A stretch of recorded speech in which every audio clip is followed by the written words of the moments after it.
many followers do you have, Ricky? I got 270 on IG. Okay. 100K on Instagram. Like 50K on Facebook. So Facebook's still around? well, like 500,000. There you go. Yeah, like let's that. go, dude. That's more than me. I got my mom following me on Facebook. That's cool. Yeah. Yeah, Facebook's still a thing. It's actually coming back. Interesting. It can really be. It's a really good tool. What I've heard about Facebook is that your videos, like the clipped up 15-second, right, little snippets from your podcast, they can get presented into a group on Facebook and get a few million views. I've had videos on Facebook, like little clips, do like 20 million views. Yeah. Jeez, Yeah. It still goes viral on Facebook. Well, that shareability on it is different, right? So like on IG, when you share it, you're just like DMing, maybe putting it on your story. Right. Uh-huh. But on Facebook, it's in your feed. Right. Where now all your friends see it, and it just when you share on Facebook, it's way more of a possibility of a viral moment than when you share on, I mean, you can't even share on YouTube. Like you just get a link and I mean, you can't do anything on YouTube, and IG is just like DMing or stories. So, the shareability on Facebook, it's a real thing. Like each platform, you just got to like hack and figure out how to, what that hack is to go viral on each. It's different for each platform. And do you have like a social media department that's managing this for you? You're looking at it. Like that's what I do. Oh, wow. Still? Yeah. To this day? Yeah. Wow. I post all my stuff. I answer all my DMs. I do. How do you manage the whole thing? Because that sounds like a real job. That sounds like multiple jobs, actually. I write all my emails. I do the whole thing. That's basically what I do. That's your job. You've given yourself a job. Yeah, basically. Basically, but it's not really a job. Like, it's like when I was closing 100 deals a year, as a single real estate agent, I didn't have a buyer's agent, a listing agent. I had an assistant handling the paperwork. But I'm doing all the deals, showing the properties, going to the closings, listing appointments, all that stuff. And people are like, holy shit. I'm like, it's 2 deals a week. They hear 100 deals a year. I'm like, it's 2 deals a week. Can you handle 2 deals a week? Yeah. And they're like, well, now you put it like that. It's the same thing with this. I mean, it seems like a lot, but I think the way that I'm programmed, I can handle a lot of stuff. I don't very rarely will you see me like stressed out or something or worried or something like that. My wife is like, I can't believe it, because like all the stuff that I've got going on, and it's always like I'm walking around with no worry in the world because I'm not worried about nothing. You know what I'm saying? Like there's nothing like back before, I was in a financial position. Like I don't have to do any of this. Like I can call it a day and chill. I can retire right now. I'll disappear from the internet world altogether if I wanted to. But I'd still keep doing it just because I love doing it. Yeah. Yeah. And anyway, like all the stuff that I have going on, like to be worried is like to worry about paying your bills. That's a place to stress and be worried. We're way past that. Like now it's just fun. Like if I miss a post or something one day, cause I wanted to post, multiple times a day, or I missed that. I could care less. Yeah. These people know who I am, and they'll get another post tomorrow. And I don't know. Well, how'd you get to that point? I mean, I followed you for a couple of years. You weren't always like where you are now. Like you were still doing transactions. Are you still a buyer? And like where I'm going to be in 10 years is like, I'm nowhere compared to that right now. Where, you know what I'm saying? For me, I'm still that little teenage guy in Alabama roofing houses with his dad. Yeah. So you started in construction as well? Well, my dad owned a roofing business. Just reminds me of this guy that I just met, Pace Morby. I know Pace. Do you know? Okay. Yeah. We share a mutual friend, Dan Fleischman, and we were at his ranch a couple weeks ago. And so I got introduced to him, real down to earth guy, same thing. Yeah. He's like, I just got my start in construction. Yeah. And now here I am with, I want to say he has like a community of like 1,500 or something like that. At least. Which is amazing. So if we can we roll back time and let's start at the origin story of Ricky? Yeah. What do you want to know? Everything. I mean, let's start out with, okay, I was Why'd you get into real estate? Well, I mean, like when I was about 10, I was like, I'm going to be great at something, make tons of money, and then turn around and help people. Okay. I had that premonition when I was like 10. But why? I mean, I don't know why. There's just parents, environment. Well, see, my mom, hey, she owned a hair salon.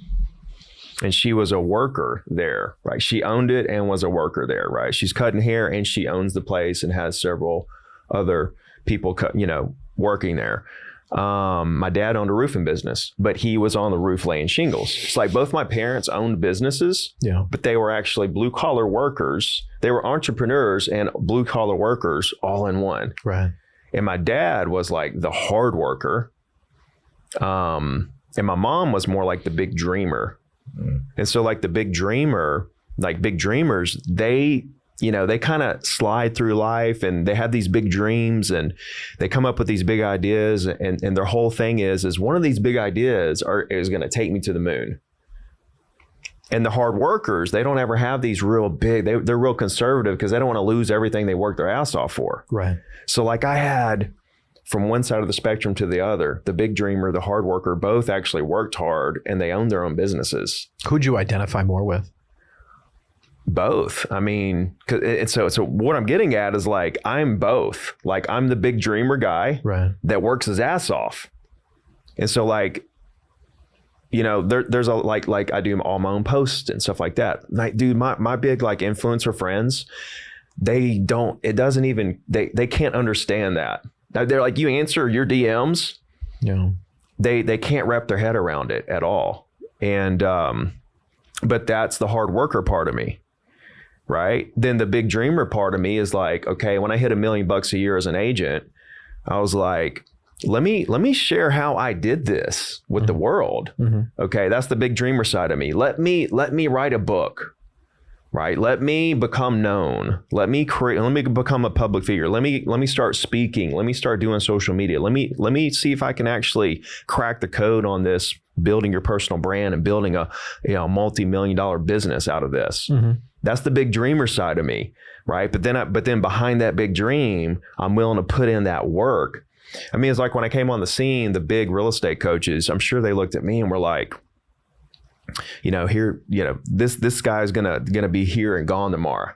Here today, gone tomorrow. Why would they think that? Because they've seen a lot of guys come through, start posting stuff on social. Like I see them all the time. Okay. They'll start posting stuff like they're a real estate coach now. And 6 months later, where are they? They gave up, they quit, they don't post anymore. We never hear from them. Right. Is that because they lack the aspirational sort of genetics, or is that because they're just doing it to make money? Okay. So they come in with a product. They have no brand. They haven't built any real credibility in the market. They haven't brought any value, and they just start trying to sell a course. I mean, it's like these coaches have been in business for 2 years, sold 19 properties, and now they sell a course for $500. They don't even sell anymore. You can't teach me anything. Yeah. And there's a lot of these fly-by-night guys that come and go. I came in and, did 100 deals a year for 8 years in a row, #1 in Alabama, all this stuff. And I know that the big coaches were sitting back laughing like, here's another one of those guys. So who's a big coach that might have sat back and laughed? Tom Ferry, all of them. Give me some names. Tom Ferry, Tom, Brian Kevin Buffini. Ward, Buffini, like all the bigger names. And are these guys still around today? They're still around. Yeah, the big guys will always be around. I mean, they're legends. Like they've been doing this for 30, 40 years. Like they're not going anywhere. Okay. And so they see you come onto the scene. You're starting to post, starting to build that personal brand, right? See, what I did differently was I came out and I'm like, I'm a free coach. Okay. So like I was doing webinars. So when I first started, I wrote 2 books. They took off, and I started doing social media, and the whole thing kind of took off. Well, I started out charging, wanted to build a business. Sure. I tried everything, $100 a month, $50, $1,000 one time. I tried all kinds of different models.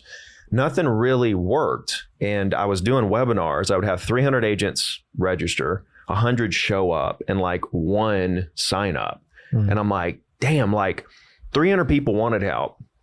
100 really wanted help, they showed up. And only one person gets to see like my systems on the back end that could literally blow their business up to $1 million. Is that a normal?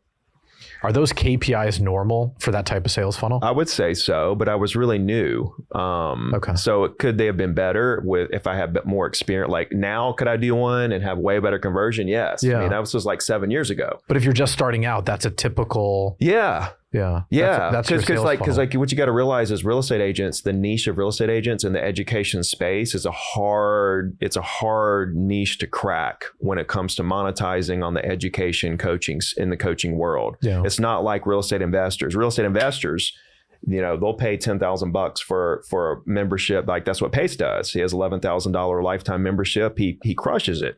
Real estate investors, like they are investing. They're investors. Agents. The thing about agents is if you're struggling, you need coaching. But if you're struggling, you don't have money to pay for coaching, right? If you're not struggling, you don't need coaching. Do you think that's true? If you're not struggling, you don't need coaching? No.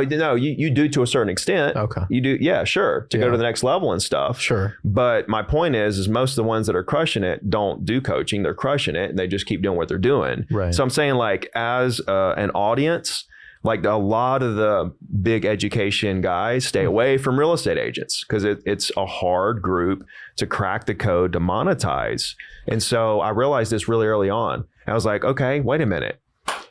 Instead of one person getting what I have to offer, which is very unique and special, I want all 300 agents to see what I'm doing in here. You know what? Yeah. I'm screwed trying to get them to pay me up front. Right. I'm going to give this away for free and see where this goes. Because if I give it away for free, now all 300 in that scenario get to see what I'm doing on the inside. And now they love me forever. Right. And now I'm building a relationship with these people. And it all hit me. Like one thing that opened me up to it was Gary Vee, the way that he... Interesting. Yeah. Like I started watching him and the way that he puts it all together and paints the picture, of giving it away for free to build brand. Right. I mean, that was a game changer for me. I was like, okay, if I do this, my following's going to grow. My subscribers are going to grow. And you had that realization, or you saw Gary Vee preaching giveaway value? It was the same. It was at the same time. It was like I was leaning that way, and then the more I listened to him, it validated that what I was thinking was right. It took me a long time, bro, because I had 200 agents paying me. I was making like $10K a month. Uh-huh. I have a meeting with the 200 agents and say, guys, I'm going to start giving away everything that you guys are paying for. Right. I'm going to start giving it away for free, and guess what? I'm going to make it better. I'm going to give it away for free to everybody in the world. And I thought they were all going to be mad, or at least some of them were going to be mad, but they all cheered me on because I gave them so much more value than what they paid me. And they saw the vision. I was like, here's why I'm doing it. I want to change the world, right? My goal was to reduce the failure rate in the real estate industry. So what is the failure rate? 90%. 90% of agents come into the business and fail after a couple of years. Right. Because the reason is because. So who benefits from that? The National Association of Realtors? Who benefits from what? From their failure. Yeah. There's somebody. Nobody benefits from them being a failure. You don't think right. So? They're only here for a year. Like the class to get your license. I mean, all the little fees. Maybe there's some additional revenue there, like there's a class, there's your state licensing. So the state commissions, sure. Make money for you becoming an agent, Absolutely. $200. Yeah. Everybody has some skin in the game, right? Everyone. 100%. Yeah. 100%. Everybody wants a piece. The problem is it's such a learning curve. Everybody has the wrong expectations coming in. Okay, they come in as an agent. As an agent, yeah. They think they have the expectations that they're just going to crush it, and they will crush it. But it takes a couple years to like really build the foundation and get the momentum going. So give me like the 60-second elevator pitch. Like if you were going to take your curriculum and boil it down into like 2 sentences, I want to become a real estate agent. Why? Why do you want to why do you want to become a real estate agent, right? Until I know why you're trying to do it. I want to be rich. I think that's what people think. That's what people think. Like we interviewed Mikey G Mikey G owns a large restaurant consulting group across the U.S. And he was saying that some of his most successful cocktail waitresses, right, when they've kind of expired in that space, the natural transition is to sell real estate. And you're like, okay, well, they've sold to high-end clientele, high margin products. So it's a natural progression for them to move into real estate. Yeah. So if I'm I'm a female real estate agent, aspiring real estate agent, I'm getting into it because I've been accustomed to a certain lifestyle, right? I set my own hours. Yeah. I work when I want. It's transactional, right? Maybe more than transactional. Maybe there's some relationship value there. But large margins, that's what I'm after. You're just talking about in terms of like being like, let's just say server at a restaurant, basically. Yeah. I was a server at a restaurant for a while. Let me tell you, that was one of the best things I could have ever done to prepare me to be a real estate agent. Why? Right. Walking up and talking to people I don't know, getting to know them, like trying to create instant credibility, serving them, getting them, what do you want? Let me get it for you. It's the same thing as real estate. It is a natural progression. It is a natural, every real estate agent should be a server before they become an agent. And so if somebody comes in and says, well, I was a high-end cocktail waitress in Las Vegas at this club. It doesn't mean that they're going to crush it in real estate, right? It doesn't mean that at all. But aspirationally, that's what they see. It could be. Here's the thing about real estate agents coming in. You will never be able to predict someone's success when they walk in the door. You could be. I've had the most just enthusiastic, charismatic, saying all the right stuff, hard worker, great background, connections, everything. You're like, this guy's gonna kill it. Yeah. And they come in and they don't sell anything. Why is that? It's the eighth one. It's the craziest thing, right? And then you've got a guy or a girl who comes in and you're like, there's no way. They are just the nerdiest, but it's not going to work. There's no way this is going to happen. This is all true stories. Like there was a guy looked exactly like the dad from Honey, I Shrunk the Kids. All right. Yeah. He comes in. Some of the people watching this will not understand what movie that is. But it's fine. He's just Google it. Like he comes in and I'm like, there's no way. Like this guy, there's no way. 30 listings in his first month. Right. But they were all small listings. Yeah. Honey, I Shrunk the Listing.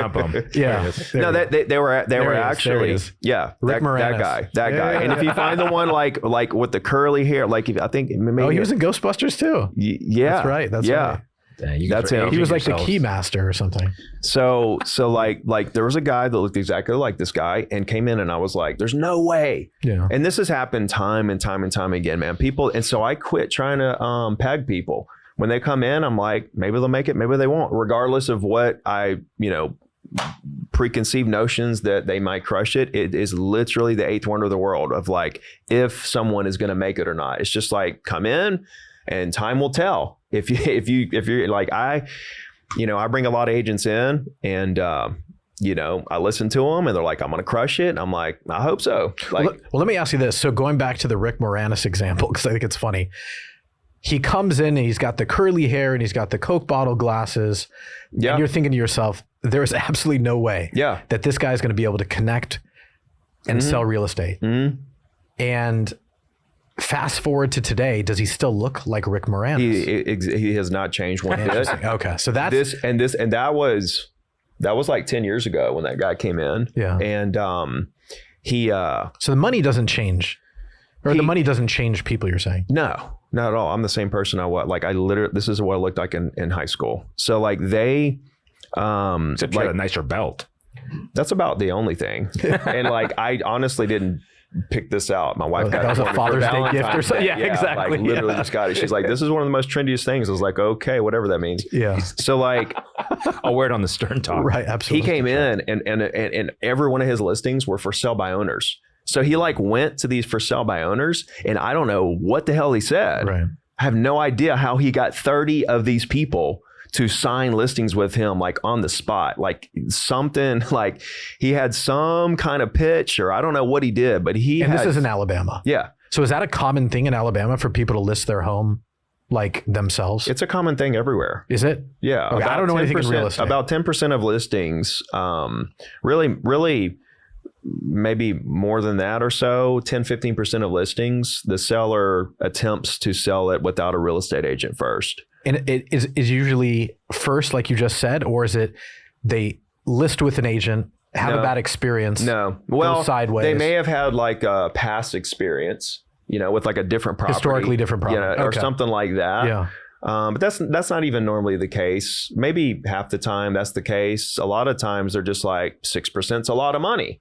I'm going to save that money. I'm going to sell it on my own. This is a good segue into what's going on today in the news. That I'm going to sell it. I'm going to save that money. And what happens is 87% of them end up so they want to try it on their own to see if they can save that 6%, which is a lot of money.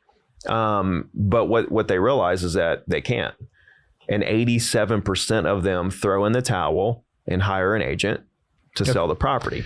Okay. So is part of your curriculum that you're teaching to your community to go out and find for sale by owner listings, or it's not part of the curriculum? My curriculum is basically around this.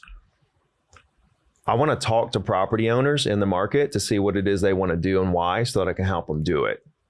That's really the basis of it, right? So a lot of agents come in. Agents are brainwashed by social media ads, gurus, etc. Hey, the big coaches out there, right? Like some of these guys never even had a real estate license. Like the biggest coach out there never even had a real estate license. And these agents are brainwashed around a couple of things. Number one, calling property owners to see if they'll sell their property. And so that right there, that one out of the two things they're brainwashed about, puts them in a position where their perception is they're trying to call someone to convince them to do something or get something from them or take something from them, like give me a listing. I'm trying to get you to give me something. Mm-hmm. And it inspires so much fear. Like they don't want to make the call because they feel like they're not really bringing enough value to get somebody to give them something. So they're scared to make those calls. Okay, that's the first thing they're brainwashed about, is that they're calling people that own properties to see if they'll sell their property. All right, I'll debunk that in a sec. The second thing is we gotta put out videos on social media to attract buyers to our business, right? To find people that want to buy properties, right? No. So the first thing is around like asking sellers if they want to sell. No, what you should be doing is find any listing you want to sell. Any listing. It could be a $50 million house all the way down to a $500,000 or $100,000. Like, it doesn't matter what it is. You find the surrounding owners in today's world of technology, you can find all the owners in a snap for a penny. And find all the, like, if I had a $50 million house, guess what I'm going to do? I'm going to call all the $20 million homeowners around it and say, hey, do you want a nicer house? Are you thinking about getting a nicer house? That's such an easy call. I'm not calling to get them to give me something. I'm calling to offer them a better quality of life, right? I'm giving them something. I'm Mr. I want to make your life better now. I'm not Mr. I'm trying to get me a listing today and make me some money. I don't know you, Mr. Seller. You don't know me, but will you sell your house so I can make some money? Because I'm calling for me. And that's the awkward part, right? That's the awkward part. And that's what we're brainwashed into with the 1980s scripts that all these big guys still teach today. That's why I came on the scene, is to like reverse this perception that we're not trying to take something from someone. We're trying to offer value. And that opens up the conversation. And now they're like, wow, you just tried to give me something. I've never had an agent do that for me. I'm going to now open up to you and tell you everything I actually want to do. I don't want to buy that $50 million house, but I actually want to do this thing over here. Will you help me with this? Because I like the way that you approach this situation. So these agents are cold calling cell phones? You can call it cold calling if you want to. Sure, I'll call it cold calling. But I mean, they're cold calling someone's cell phone. So I'm at work and I get a cold call, right? Mm-hmm. And it's an agent saying, I found this property. It's near you. It's $2 million. You live in a $1 million house. Are you interested? Am I tracking what you're saying? Basically, like, let's say the $2 million house is a 5-bedroom. Yeah. And they've got a 3-bedroom or a 4-bedroom. Hey, I see you've got a house right here on this street. Yeah. It's a 3-bedroom. Do you need a 4-bedroom? Because I got a really nice one I'd like to show you. But is that house for sale technically? Yeah, it's for sale. Oh, it is. Okay. It's for sale. So it is a real offer. No, it's a real offer. Because I thought, my thinking was, you're calling someone and going, you've got a 3-bedroom, I've got a 5, it's 2,000 square feet more. And then going back to that bigger home and saying, I've got a buyer if you're interested in selling. Double dipping, yeah. Yeah. could. Okay. You So could. like an off-market type opportunity. Yeah. All day long. Yeah. This is how commercial real estate agents work, by the way. This is how commercial real estate agents Enlighten operate. me. I want to hear this. This is interesting to me. It's the same thing. They don't have MLS like we have. They have have a LoopNet, right? They have That's it. CoStar and LoopNet, and they have certain things. But the commercial world is mostly off-market properties. And they operate in the same exact way I'm teaching agents to operate in the residential side. Mm-hmm. This is how commercial agents operate already. This is how they operate. They go out. See, agents only do half their job. 50% of their job, right? Their job, what's their job? To connect a buyer and a seller. Mm-hmm. All right. What they're doing in today's world that was created from the National Association of Realtors to protect buyers and make it mandatory to offer a buyer agent commission on MLS. It's created a scenario where an agent only has to find the buyer and then wait on another agent to find the seller. Or they find the seller, they list a property, and they let all the other agents sell the property. They don't really try to go find the buyer, or if they have the buyer, they don't really go try to find the seller. They're just sitting back doing half the job, finding one side of the transaction or the other, waiting on another agent to do the other half of the job for them. But don't you think there's a conflict of interest in doing both sides of the transaction? No, not at all. Because when the buyer comes to you and you're representing the seller, you tell them, hey, I've got this. I'm advising you, I'm consulting you to go get your own representation because I'm looking out for the seller. I'm going to get him the most money. Right? Yeah. I can write the contract for you, but I can't advise you. If you want me to write the contract for you, that's fine. Sign here saying that you understand what I'm saying. Yeah. And I'll write the contract and I'll negotiate the deal and we'll get the deal done. I always took issue with real estate agents that would do both ends of the transaction. I think it comes down to transparency. It comes down to explaining agency to your buyers and your sellers so they can understand exactly what they're getting into. The problem is with the way it is now, and this is the big problem that's going on. The way it is now, there's a lack of that transparency. Like a buyer, people get buyer leads and all these buyers come in from YouTube and all this stuff, and the agents don't explain anything to them. They just start showing them properties, right? And so the buyer at the end of the deal, they see the buyer agent got this check and they don't even know, they're just like, how'd that happen? It's just weird if you think about like the legal world, which I sort of think that real estate is analogous to, very similar. You have one person's counsel, defense counsel, plaintiff's counsel, both are representing different parties. It's 100% that way. Yeah. And that's why real estate agents will never go away, because you're never going to go into a court of law without a lawyer. Right. And, you're talking about the buyer's agent dilemma. The whole right thing. Now. Yeah. Well, yeah, I mean, that I was talking more generally, but when we talk about that specifically, should we talk about that? We can. Yeah, let's talk about that. Yeah, I think that's going to be a huge issue. Yeah. For agents. Do you want to bring us up to speed with what's going on with like the litigation? Because I know it's going state by state. So I mean, there's a lot going on behind the scenes that we don't know. Yeah. Okay. With the DOJ and the Supreme Court and NAR, there's a lot going on that we don't know. We don't know exactly what's going on behind the scenes, right? Right. So there's a lot going on there that'll all come to light at some point this year, I believe. Like settlements or like what? Well, there's already I'm just settlements saying, are happening. No, settlements. Yeah. But I'm saying like what the actual end result is going to be. Like what's happening, what are the conversations behind closed doors that's going to lead to how this whole thing is going to play out? Yeah. The way I believe it's going to play out is that they're going to erase the field in MLS for a buyer agent commission to be offered from the listing side. It's just not going to exist on MLS. It's not going to exist at all. That's what I think the direction that we're going in. Why do you think that? Well, because they won the suit in Missouri. And the suit was basically, it was a group of homeowners that did a class action against NAR, Home Services of America, Keller Williams, RE/MAX, and Anywhere, I believe. Yeah, Anywhere. And so RE/MAX and Anywhere settled out before the trial even started. back in October. They settled out before then, like 55 million and 85 million. And then Home Services of America, KW, and NAR went through with the trial, which was a 2-week trial, and they lost. And the whole basis of it was that the plaintiffs claimed that the defendants colluded to inflate commissions, which that's kind of crazy to say, because there was no like collusion, because there was no emails going back and forth. There was no evidence that they spoke to each other, communicated like, hey, let's keep it at this commission rate or whatever.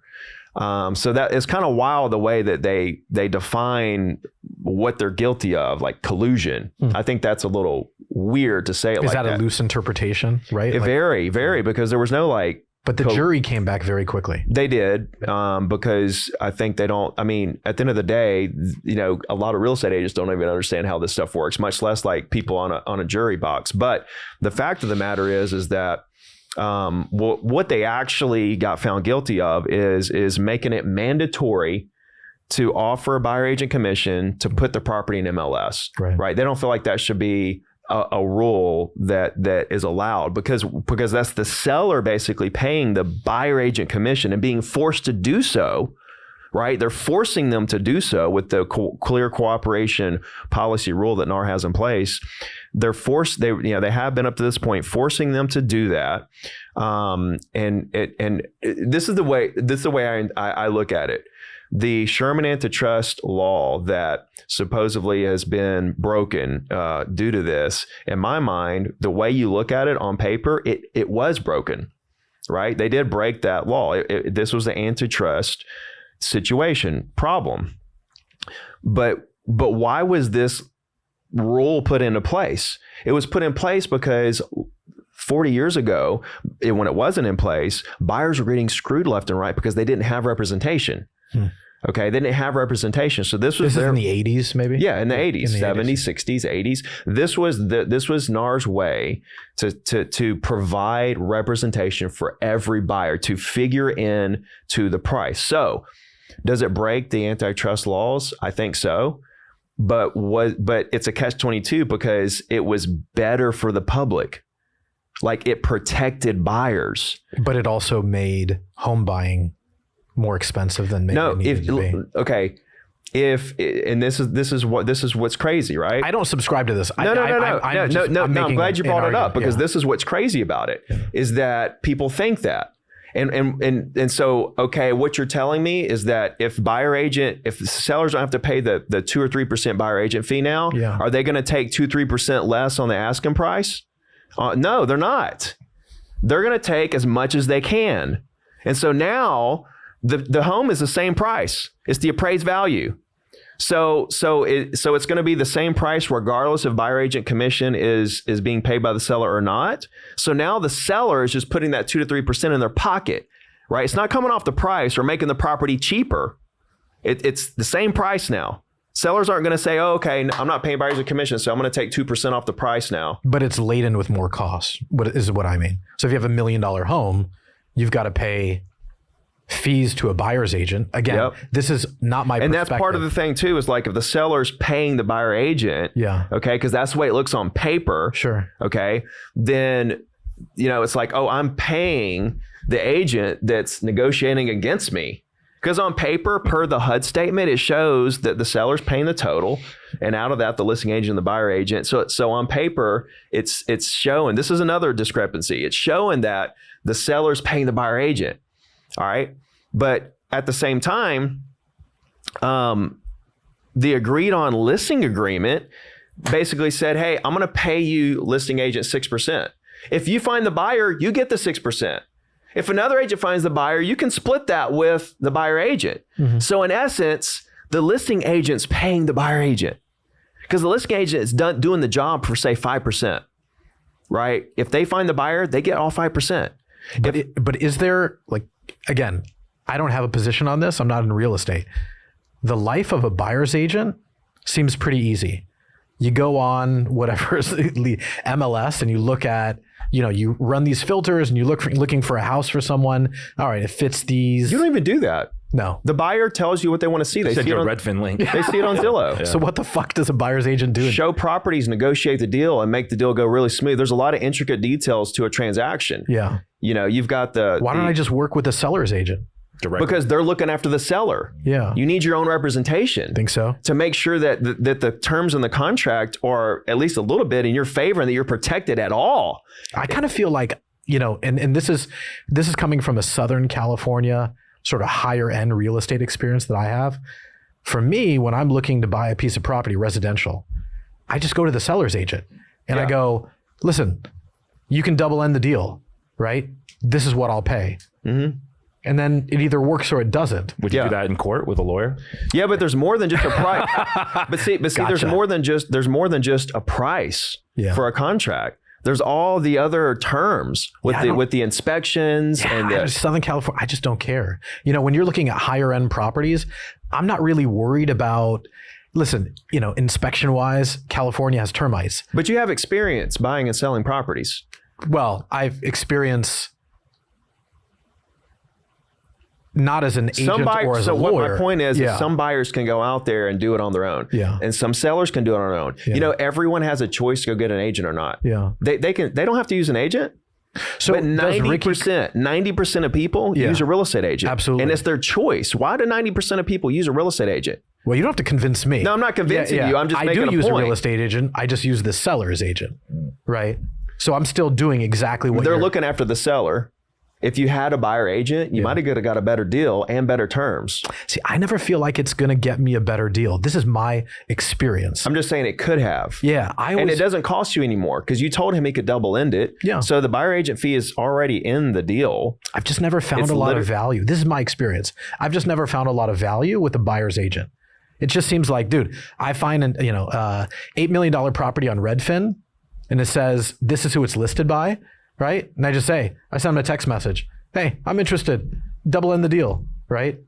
I don't see a tremendous amount of value on the buyer's agent side of things. I see your point about law, that everybody should have their own representation. The contract's at least 20 pages in California. For a real estate. Are you reading through that? No. Some No. is.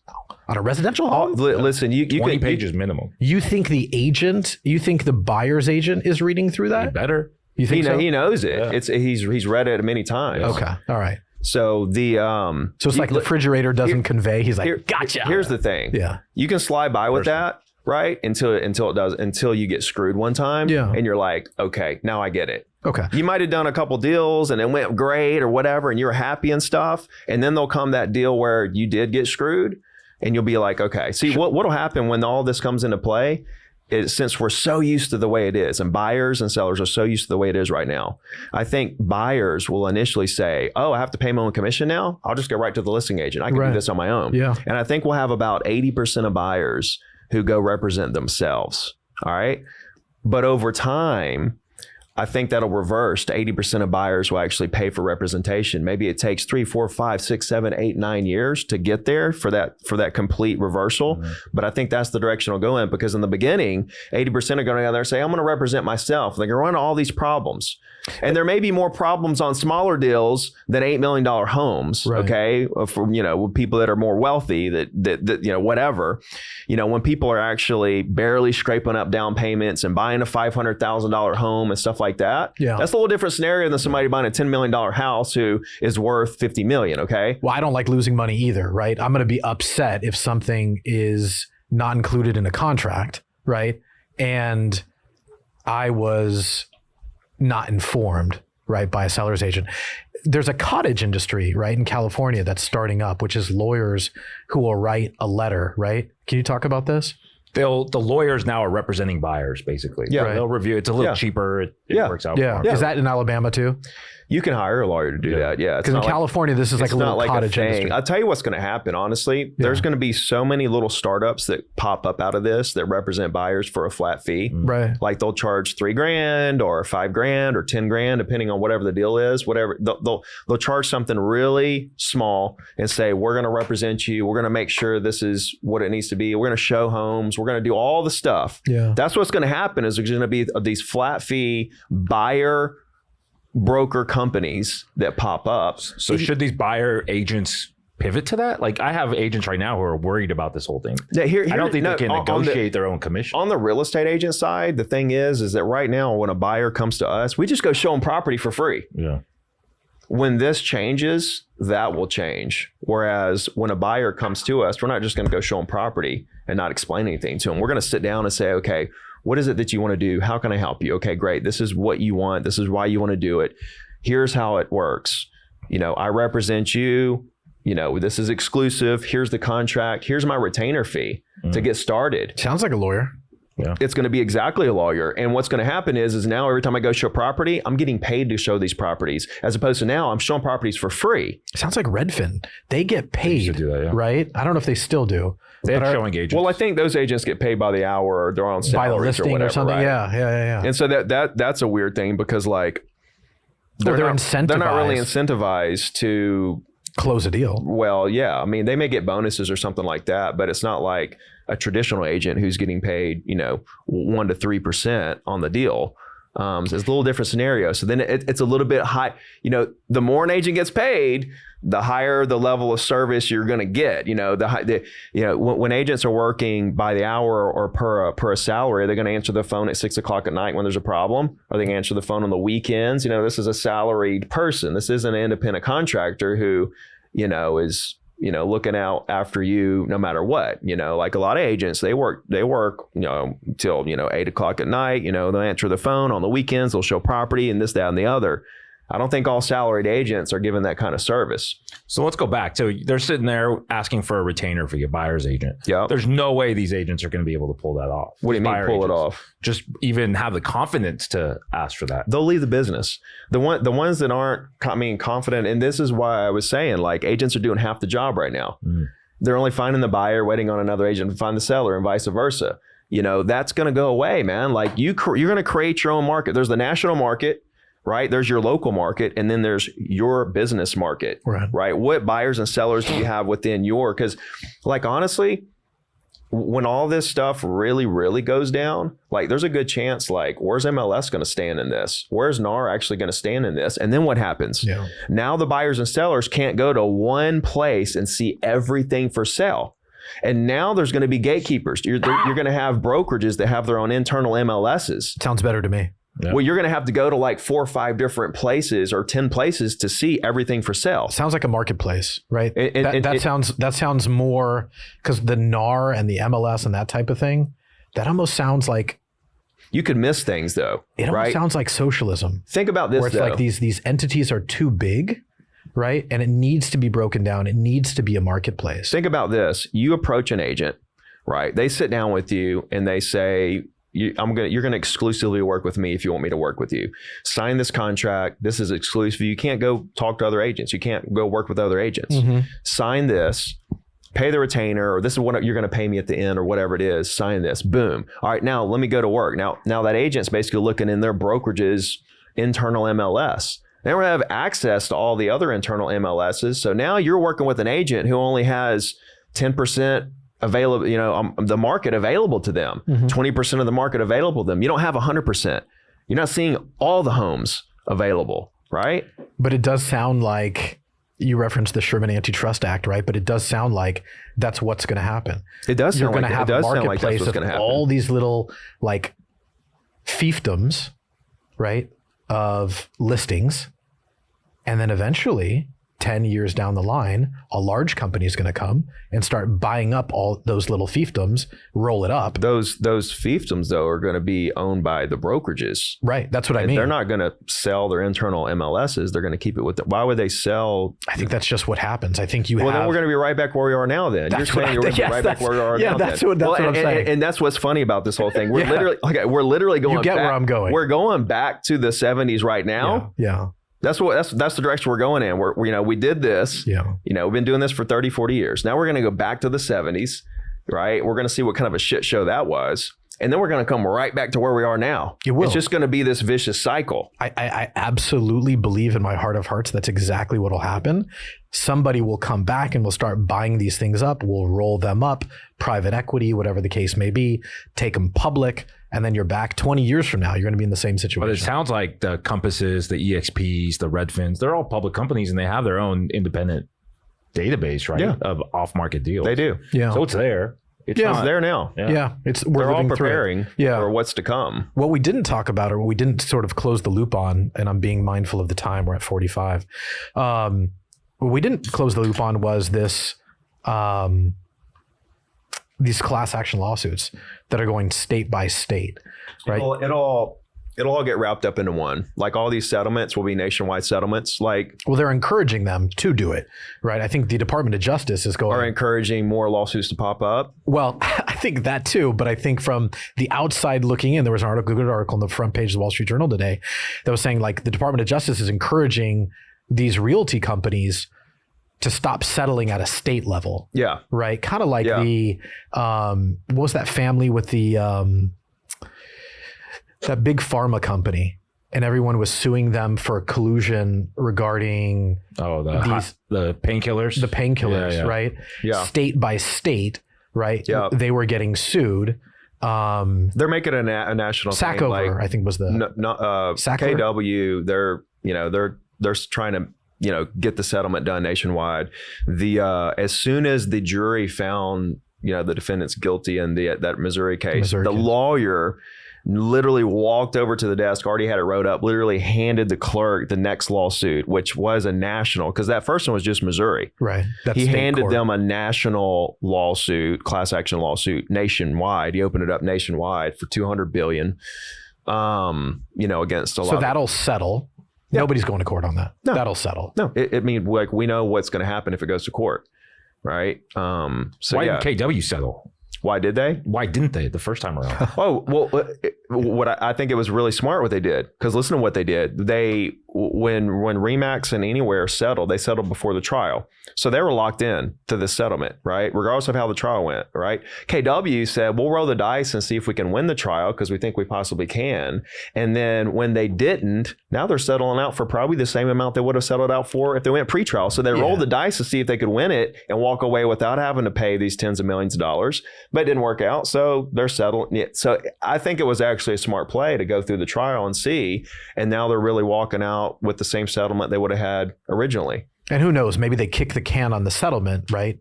And they try to roll this up with opposing counsel into a nationwide. Well, and you got to think too, like if they appeal, if pills go through, okay. Yeah. And they take this to Supreme Court. Like, I just don't see it ever happening at all with NAR and Home Service America. They're still in it, right? Yeah. I guess like headed down the appeal road. Absolutely. Well, think about the appeal road. They have to literally put a bond up for the $5 billion, their portion of the $5 billion. Then the lawyer fees to go do an appeal in the Supreme Court is I know a guy that did it, and it was $27 million just for lawyer fees. He went to the Supreme Court and won against the FTC. And like to put up the bond, for your portion of this, like where are they going to get that? Number one, okay, they don't have that. Like I don't mean where are they going to get that? And then like it's a complete unknown of how much the actual legal fees are going to be to actually go through with it. For the chances of losing again. And that's one of the things with lawyers, right? So you were saying that like Keller Williams didn't settle, right? In the beginning. Mm-hmm. Whenever I don't know how many lawsuits that you've been sort of entangled with. Zero. I can tell you that most lawyers want to go to trial.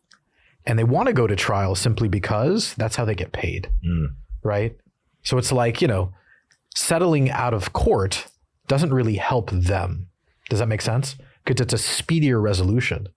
The ongoing conflict, one, it feeds the ego of the attorneys, but two, it feeds their firm. They probably want to go there. Also, this is a huge case. Well, they run the risk of losing though too when they go to trial, right? Sure. The settlement's That's like, also, okay, 40 million, I get whatever, 35%, okay, right? I mean, think about that. Remax did 55 mil, Anywhere did 83.5 mil, and now KW. I think it was 40 mil, I want to say. Okay. You can fact check me on that. So think about that. 55, 8, what's that? And then like you're talking about like 150, 160 mil, and then like you're taking home 30, 40. I don't know what the lawyers are taking home on that. Yeah.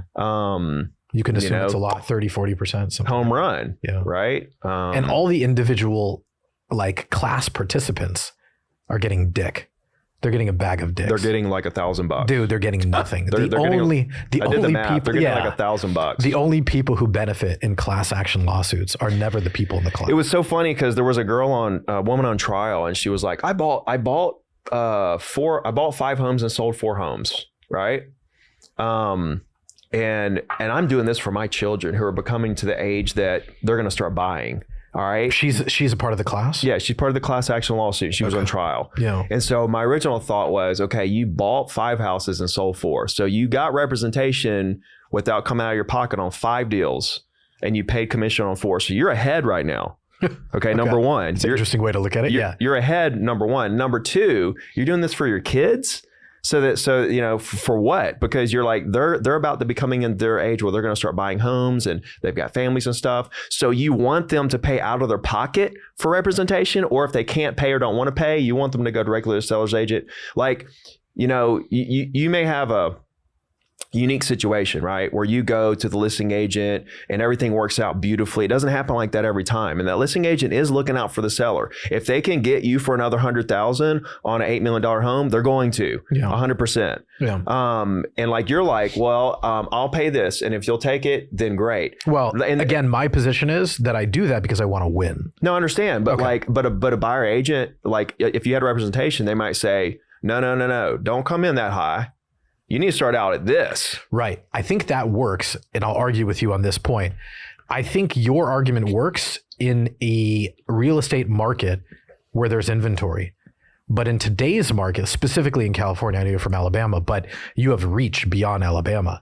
In California, there is no negotiating for a piece of real estate. Markets come and go, man. This is temporary. It'll swing. It's been like this in California for 4 years. Absolutely. 4 years is nothing though, man. Like I've been doing this for 22 years. I've seen it go back and forth. So you're speaking from your professional experience, but when you're trying to purchase a home in an area where it's a seller's market, right? The seller's like, hey, I'll sell it to you for this. If you don't want it, I'll sell it to this other guy. He wants it. Okay, bingo. Yeah. So I just want to win. I get that. I understand. Okay. I'm speaking more in general terms as well. Like she's talking about her kids are going to become like, what's that in 7 years? 10 years, whatever. Like she's like, I'm doing this for generations to come. My grandkids, when they start buying homes, right? I'm doing this for the better good. Yeah. It's like, you're going to make them pay more because you made the point. You didn't make it, but you mentioned, and this is like a consistent, like, in the general public that this is inflating home prices.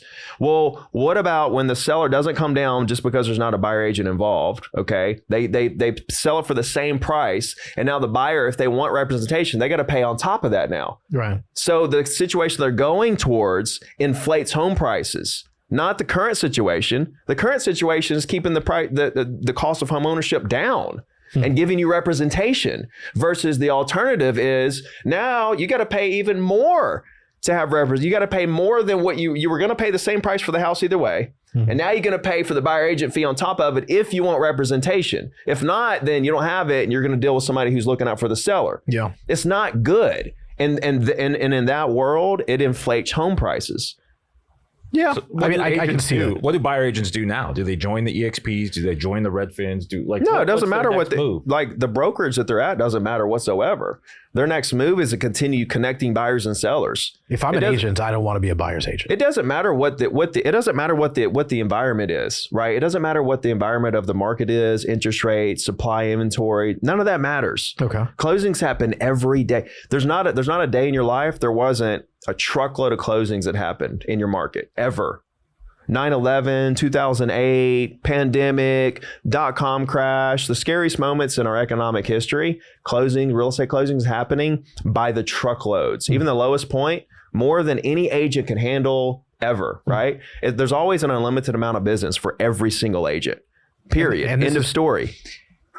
And so it doesn't matter what the market conditions are, A, and it doesn't matter what brokers they're at, B, and it doesn't matter if we take buyer agent commission out of the, make it to where it's not figured into the deal at all, C. None of that matters. What matters is that we're building our brand, talking to people in the market to see what it is they want to do real estate wise, why they want to do it, and help them put together a plan to do it and represent them at the level that they want. That's it. Well, let's circle back because I'm. How much time do we have, by the way?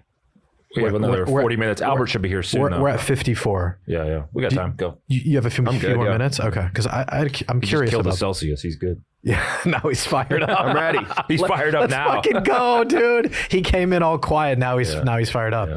Well, when you start talking about this kind of shit, man, I mean, it's people don't really get it. Listen, all I said was I like to buy real estate through the seller's agent. and you were like... No. I think it's great. I mean, you look like Thor, and you came down with a lightning bolt. No. Like that's awesome. Yeah. Like this is everyone's choice. They can use an agent or not, and that's fine. It does. I could care less if every buyer goes straight to the listing agent. I'd be perfectly fine with that. Well, because you would employ a bunch of sellers agents, right? He'd go get listings. Yeah, you just go get listings, which is what I do anyway. Like I would have doesn't change your job. Doesn't change your job whatsoever. Not at all. And that's the thing. Would it change? Actually, I don't even care. I don't even want to go into that because I'm like, would it change the job of a real estate agent if all of them were sellers agents? I don't think it would. I think it would lean out the field of real estate agents from people who can't sell, right? You just have a more limited supply of people who can sell. You would lose about half the industry. Well, I'm not NAR. I don't care about that. They're making $100 a month. I don't know what it is, right? They make like $150 a year per agent. 150. That sounds like a pretty good gig. How many real estate agents are there in America? Like there was 1.6 million that were members of NAR. Yeah, as of like I think it's down to like 1.55 or something like that right now. Yeah. So they make now that's members of NAR, right? So there's another about million or so. Yeah. That are real estate that aren't members of NAR. So it's about 2.5. Something like that. I don't know the exact number because those ones that aren't members of NAR, where's the data? But like, there's a good like 2.5 million agents in the country, and a lot of agents. This is what the Wall Street Journal article also touched upon today, which was NAR, because obviously the article is about the lawsuits, but then as you read further into it, right, the writer or editor was saying that a lot of these realty companies are leaving NAR, and so they're like, some are like. We're fired up. We're leaving it. It's fucking bullshit. What the fuck are we paying them That's for? What's interesting is that, and this is where NAR does have the stranglehold on a lot of these agents, is because like Redfin and Remax and Anywhere and all these KW said, okay, we're not making it mandatory that you have to be a member of NAR anymore. Well, that's fine for the markets where you don't have to be a member of NAR to get access to MLS. But there are markets where you have to be a member of NAR to get access to your local MLS. That seems and like the contracts. That seems like collusion. That seems like that's what I'm saying. Like that's a place crazy. Where now. So there's a lot of things that the industry's not happy with NAR about. Yeah. Right. Things like this. The thing that I think is good about NAR is the code of ethics, right? There's a code of ethics. When you're a member of NAR, you have to abide by this code of ethics. And the code of ethics basically, for example, like when you get a listing, you have to put it on MLS, right? You've got to put it on there within 3 days. Now, why is that good? Because now if I have a buyer, I get it. It democratizes the listing. Makes it available to everybody. I have access to something that is listed versus, I'm just going to list it, but I'm not going to put MLS because I don't want anybody to know about it because I'm going to sell it myself and make all the money or whatever. I like that better. That's fine. Yeah. I think it's bullshit that there could be like a trade you like it better from I don't know what standpoint, but the reason why I like this better is because when I have a client, like if that's a property that my client would have loved, right, then I want them to know about it and get into it. Versus the alternative is with no code of ethics, then that property doesn't exist in my world or my buyer's world. And now we have to settle for something that is not as great as the listing over here, right? So it's just a scenario. But it's like, you're feeding, I don't want to say your enemy, but you're like, by paying these fees, and like you said, you're adhering to a code of conduct or a code of ethics, you're just making the MLS stronger, right? When it should be from my perspective, I understand that it democratizes listings, makes them available to everybody, but if you had these little fiefdoms with these little pockets of listings, it builds more business. It creates more opportunity. It builds more companies, right? It builds more commerce. Probably for some, right? I think so. I mean, what does the MLS do? Why is that a thing? In commercial real estate, you have LoopNet and you have CoStar, and you have all these other companies, right? That this is what they do. But kind of like in residential real estate, you kind of just have this one behemoth. Yeah. Which does seem, you were talking about the Sherman antitrust. CoStar owns LoopNet. It's the same thing. But it didn't always, right? No, they bought it years ago. But I mean, like that. But it does seem like, for that example, right? It does seem like you're feeding this entity, right? In the early 20th century, they passed these antitrust laws so that there wasn't price fixing. Right. Right. And so it does seem like in today's world, if you only have MLS, you can put any commission rate you want on there. Yeah, no, I don't care about there's no price fixing. No, not price fixing, but everybody's relying on one entity that's owned by one company. It's not really owned by one company. You've got Zillow, which it's everything gets syndicated to Zillow. All the MLSs are local MLSs. I get it. No, I get it. I understand how it works. Yeah. Right. They're all members of NAR. Okay. Yeah, I get you.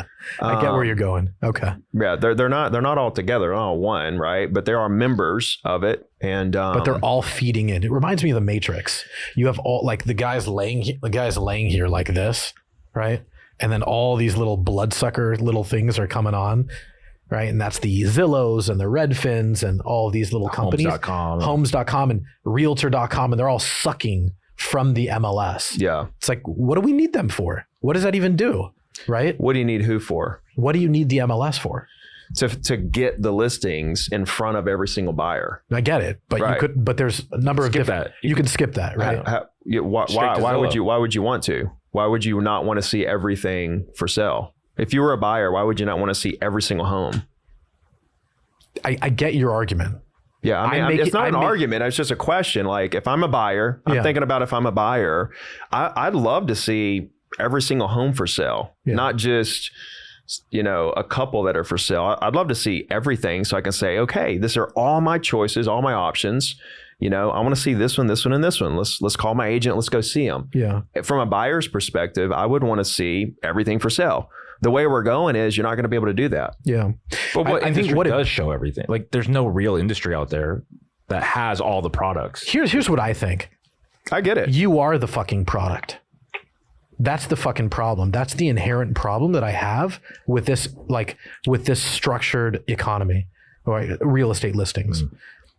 With Facebook and Instagram, right? No one realized until Mark Zuckerberg was on the Hill testifying with the Cambridge Analytica scandal. Oh my God, dude. Right? I mean, nobody realized that you were the actual fucking product being sold.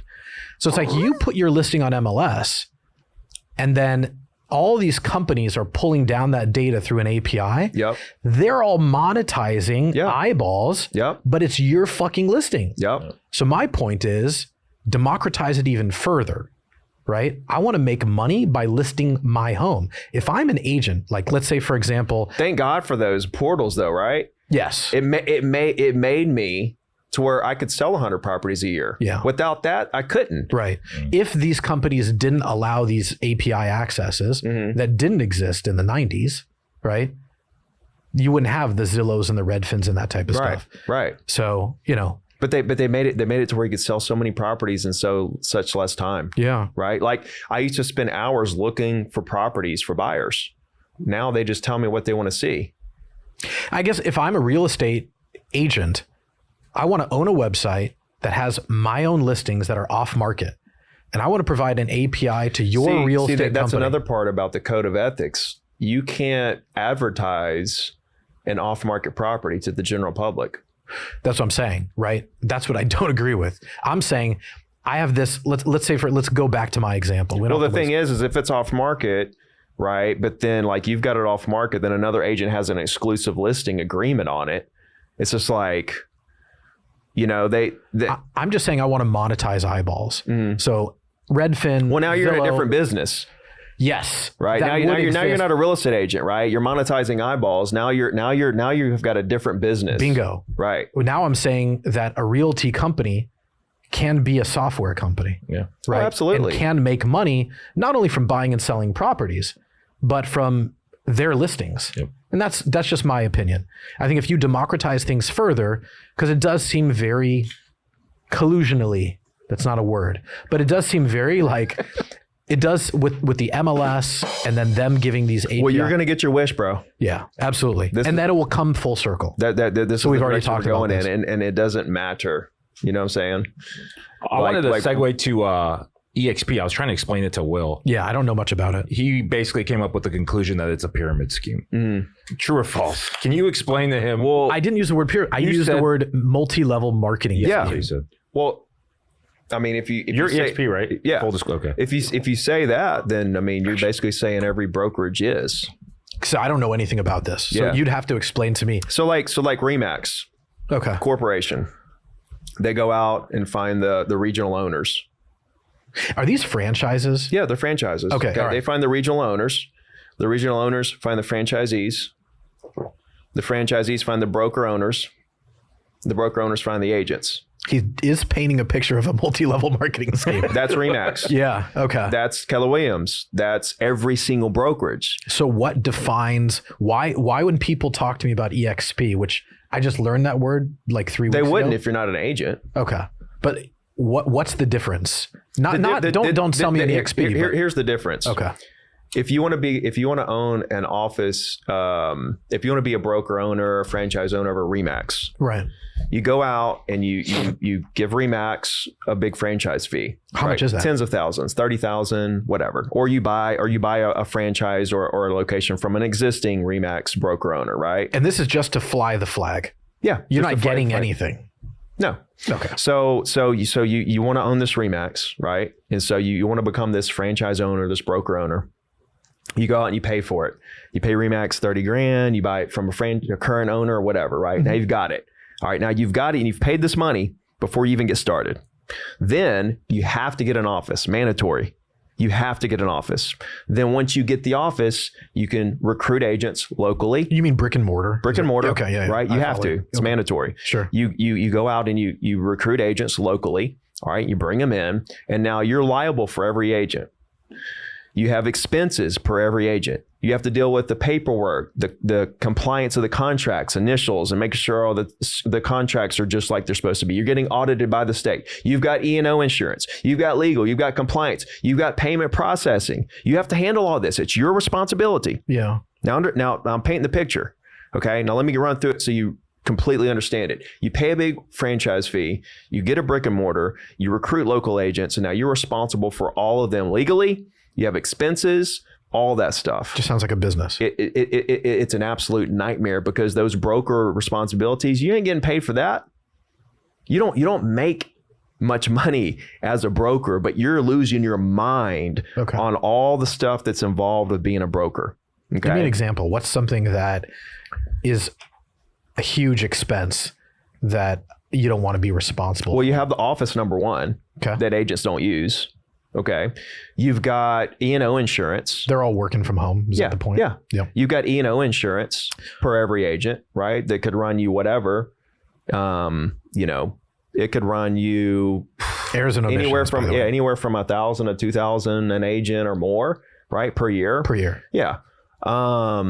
If you're providing some kind of software type things, CRMs, right? marketing, CRMs and stuff, you could be possibly whatever it is, right? Then you've got the admin, right? The admin that handles all the contracts when they come in. You've got to pay that admin to make sure those contracts are compliant, right? You got a payment processor, you've got all these employees. Sure. Okay. But they're not employees, right? They are employees. They're not 1099. They are. No, they're W-2'd. They're W-2. Yes. Okay. They're paid by the hour. The admins are paid by the hour. I'm sorry. I'm talking about the agents. Okay. No. You've got to have a team of W-2 people to run the, to have the right. agents. This is your more expenses. Gotcha. Right. Yeah. And the list just goes on and on and on. Okay. With EXP, EXP said, screw that.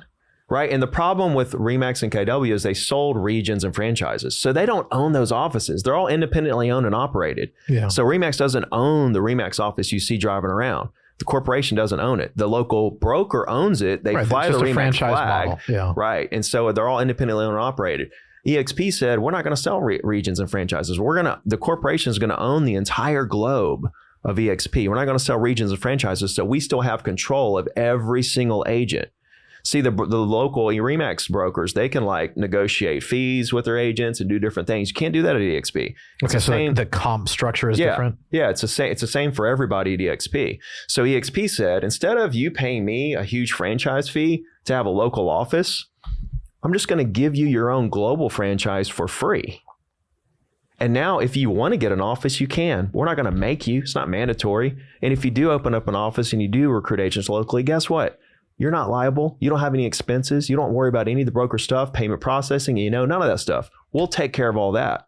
So you can open up a local office if you want to. You can bring agents in, but you're not responsible for them. There's no liabilities. If they get sued, you're not getting sued. We're getting sued. We're going to handle all that, right?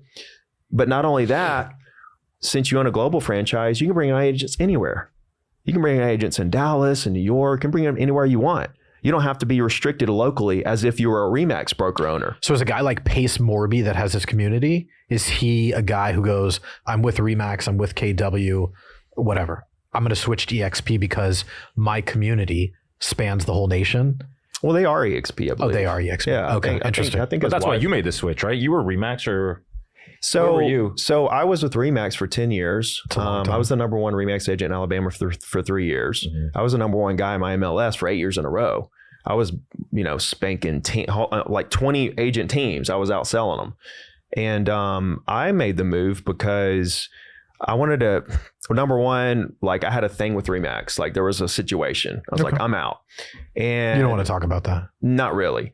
And then when... Can you just give us a hint? What? Can you just give us a hint? Well, no, I mean, don't over... Basically, like I was becoming a public figure. Right. I wanted to collaborate with them and like build the brands together, build my brand, build their brand. And like, let's go to the next chapter. Like, let's take this thing into overdrive. I loved them. Yeah.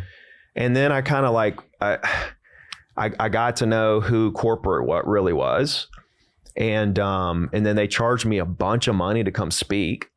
Sorry, and I was like, rewind. They charged you to speak? Mm-hmm. Yeah. Not the other way around? No. Charged me a lot of money to speak. And I was like, and when they did that, and they sent me the invoice before the talk, right? Before the talk, they sent me the invoice before the talk. And I was like, I'm out. Like, I'm going to go do this talk, and then I'm out. Like, this is my last hoorah. Like, I would have got on stage and said, so I'm with EXP so like now. the thing is like, like I was coaching agents for free. Like tens of thousands at that time. Remax, right? Yeah, I was with Remax. I was coaching all brokerages. Independently. I was coaching agents for free. Yeah. I'm trying to make the world a better place, make the industry better. I'm trying to reduce the failure rate in the industry here and becoming this public figure. And while still promoting their brand. Yeah. Right. I was promoting their brand because I'm with them. And so like that's where I was. And then once I realized that they're going to charge a guy like that to come speak, I was like, our core values aren't really lining up here. Yeah. Right. Like I'm not lining up with who this company is, what the identity of the company actually is. So I was going to go do my own brokerage. I was going to do independent brokerage. And I was like, but wait a minute. If I do that, I open up a brick and mortar, I call it Ricky Realty or whatever. I can recruit agents locally. I like that name. I can recruit agents locally, but now I'm responsible for them. I can only recruit locally. I literally am going to lose my mind. Why can you only recruit them locally? How are you going to, I mean, I could possibly recruit agents in Alabama because I'm licensed. I would have been licensed in just Alabama. But you can't recruit in Texas. But why can't you just, you can't just go to Texas and get licensed? You can. You can, but it's hell. Is it? Yeah. See, so like, that's the thing. So a boutique brokerage with like 20 agents is worth nothing. Okay, it's worth nothing. Nobody's going to pay anything for it. The only way to make a brokerage worth something is if you turn into a corporation and franchise it or open up multiple locations in multiple states. It has to have scale. Which is what Sirhan's doing, right? He's building a nationwide brokerage and he's going to do super well with it. But he's losing his ass right now, right? You bleed a lot of cash to get there. All these brokerages lost their ass, and like a lot of them through the market shift lost a lot of money. Like Remax lost money, Anywhere lost money. EXP was actually the only profitable brokerage in the country through this entire shift over the last couple of years. But nevertheless, I was going to open up my own brokerage.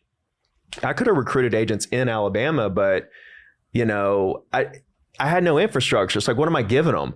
Right? I don't have any stuff. Like EXP has all the back end ready, right? Support, mentorship, training, CRM, software, brokers, legal compliance. Like I couldn't do all that for like there would have been, I would have maxed out at like 20, 30 agents. But Sirhan can. Is that his name? Sirhan. But I mean, I think he has like 200 employees. Like he's scaling out an actual company. Okay. Right. But for me, it was like, wait a minute, I can join EXP, still have a brick and mortar, still bring on agents locally, but I'm not responsible for them. And I can expand anywhere I want to today for nothing, no cost. I can expand in any market I want to for free today without any responsibilities, liabilities, expenses. But how does the difference in the structure because you were schooling me to the game, there's a difference between RE/MAX and EXP, and it has to do with this thing called downline, right? Yeah. Can you explain that? So basically, like with RE/MAX, only the corporation, the regional owners, like they're kind of at the top up there. The agents are down here. They're at the top of the pyramid, right? The triangle, let's call it. Right? Okay. They're at the top of the triangle, right? Yeah. The agents are at the bottom with zero chance. See, the first thing that EXP solved, the first problem, is they looked at the industry and they said, look at all these agents working their ass off to make these corporations rich. RE/MAX agents work their ass off. They're paying all these fees and splits to RE/MAX. They get nothing, right? They get nothing. But the corporation's worth $500 million, okay? Keller Williams, they're worth whatever. They're not publicly traded, so I don't know what they're worth. Let's say they're worth $1 billion, right? The agents didn't get anything. They're at the bottom working their asses off, paying fees and splits to go into a deep, dark hole. They never get anything out of it. EXP said, that's wrong. What we're going to do is the agents that come in and bust their ass to make our corporation rich, we're going to give them equity in the company so that they actually enjoy the benefits of making the corporation rich. So when you say they get equity, does that mean that they have like the ability to buy shares? They don't buy it. They give it to you. Okay. When you sell property, when you hit certain thresholds of sales every year, they give you equity in the company. So when you hit like 25 deals, give or take, they will have given you $16,600 worth of equity in the company. And you've paid in about $22,000 at that point. And then they have given you about $16,000, $17,000 worth of equity. Gotcha. And so you're building equity in this company, and now you feel appreciated because it's the difference in being a renter and an owner of a home. When you rent, you're paying money out the window. You get a place to live, but that's it, right? With the homeowner, you're paying money for the mortgage, but you're building equity. So at RE/MAX Keller Williams, you're paying fees and splits to just go into a deep, dark hole. Can you sell the stock immediately? You just have a place to hold your license, right? At EXP, you're paying the fees and splits just like you do when you're a renter over here at RE/MAX, but you're building equity just like a homeowner. There's a 3-year hold on it. Oh, okay. Yeah, that's a long time. That's a long time. It's not a long time. It literally, like 3 years goes by really fast, but that's how they hold you hostage though, right? That is how they hold. The thing is though, Google's very similar. Yeah. I mean, the thing is they're holding you hostage. It's like, no, they're actually want you to be committed to building the company. Like that, we want to give you shares and then you just can just split and just take the shares with you. No, we're giving them to you because you've committed to helping us build the company long term. I get you. The company's worth $2 billion, sure, right? Agents in the company own $1 billion of it. They own exactly half, and the company gave it to them for just selling real estate. But that's the model. That's the model. And it started out that way? Yeah, it started out that way. How old is it? How old is this company? Since 2009. Okay. That's a long time. Yeah, that's how. Yeah, since 2009. Oh, wow, yeah, they're in like 30 countries. I've got agents in South Africa, Australia, Canada, Mexico, Brazil. And you get a commission off of all those guys? That's amazing. I make money every time a deal closes in Australia. So does this work well? Like if you have a community, you can take a deep breath. There's, you know what I mean? You're not on the stand anymore. But I'm curious, right? Like you have a community, you provide education to that community. Does this dovetail really nicely? Because, right, with the advent of the internet, this message goes global, right? With how to sell and, you know, the curriculum on how to sell or how to help buyers agents, you know, things of that nature, right? Everything real estate sort of under that umbrella. So does it dovetail nicely the education that you provide with the EXP model? It does because like now I charge for coaching, right? So in December, after 7 years of free, I switched to $99 a month, and then I'm building out a luxury education platform to teach agents how to sell luxury. All right, now I'm interested. It's going to be more expensive than $99 a month. Yeah. But the thing with EXP is it allows me, and this was another great thing about it when I joined, I was like, wow, because at the time I was still free. Well, with EXP, and I still do this, when agents come in, I coach them for free. So I don't charge them anything, right? Does EXP feel similarly to how Remax felt, that you should pay to speak?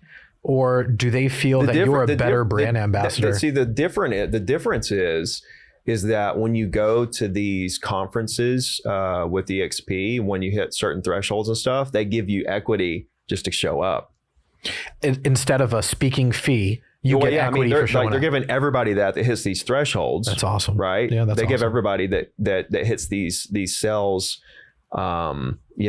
thresholds. But so it's not like you're getting any more. No, I mean right? speaking fees. So like, for example, right? You went to one in Las Vegas, right? To an EXP. They don't. Yeah, EXP con. No, they don't pay me any extra to speak. But like, I'm making 50, 60K a month on my organization. So let me ask you this, because this is what I was curious about. Can people switch their alliances? So let's say I'm Ricky Carruth and I show up to speak in Las Vegas. Were you there at that event tail end of last year in Las Vegas? Yeah, the EXP con? Mm-hmm. Yeah, I spoke there. Okay. So I'm Ricky Carruth. I'm on stage and I'm telling people about the gospel of EXP. Not really the EXP. Like, they're already with the EXP. It's EXP con. Well, hold on. I'm there telling them how to sell real estate. Well, hold on. Let me finish my thought. So I'm on stage and I'm telling them about EXP and how much I love it, telling them about my coaching program, telling them about my future plans, et cetera, et cetera. What if I want to align myself with Ricky? I want to be an agent under Ricky. If you're already at the EXP and you've already picked your sponsor, you can't switch. You can't pick. No, and that's the thing about EXP. There's different groups, right? And you kind of pick the group you want to be aligned with. And you can't defect. There's no defecting. Yeah, you can't switch organizations. Once you pick that sponsor's locked in. You can't switch, right? But that's the cool thing is that I have a coaching program for $99 a month, right? Where I do a weekly call, etc. Where do they get that? Where can they access ZeroToDiamond.com. ZeroToDiamond.com. Can we put that on the So they're already with EXP, right? They can't join my organization. I can't really work with them one-on-one like I do people in my organization. But they can buy your coaching. But they can join the group coaching, which is a listing challenge. There's a full course. I do a group call every week. Like it's awesome. Cool. ZeroToDiamond.com. Yeah, you're doing more speaking events. What's this gold bar I saw? So that's basically the coaching program now. Oh, okay. Right. So when you go there, Gold Bar is the platform, the coaching platform. And you're speaking with Sirhan next month? Yeah, in a couple of weeks. Oh man. Yeah. Go to goldbarlive.com. But how did you segue into more speaking events? It was just organically. Yeah. Like it's funny because like people will reach out to me and say, I want you to speak of this thing, who do I talk to on your team, whatever. I'm like, it's you. You're talking to them. Like I But your DMs, right? Like when you look at Instagram, I don't know how Facebook works. The messages are domiciled, right? Into like vertical. Look at this conference where we put together. Okay. Here we go. Here we go. Yeah. So in a couple weeks here, like the biggest luxury agents. I know that Jewish guy right there. Altman. Yeah. Yeah. All of them are. Oh, Renee. Yeah. Renee Rodriguez. Yeah. Tyler I love Alexander. That guy. Great public speaker. Aaron Kerman. He's over here. So that's everybody right there. Hold on a second. Let's see if look. I know you. You're in the top right. Look at that. This looks awesome. So this is our event. Like Juan there in front of me, he's my partner on Gold Bar. And where is this?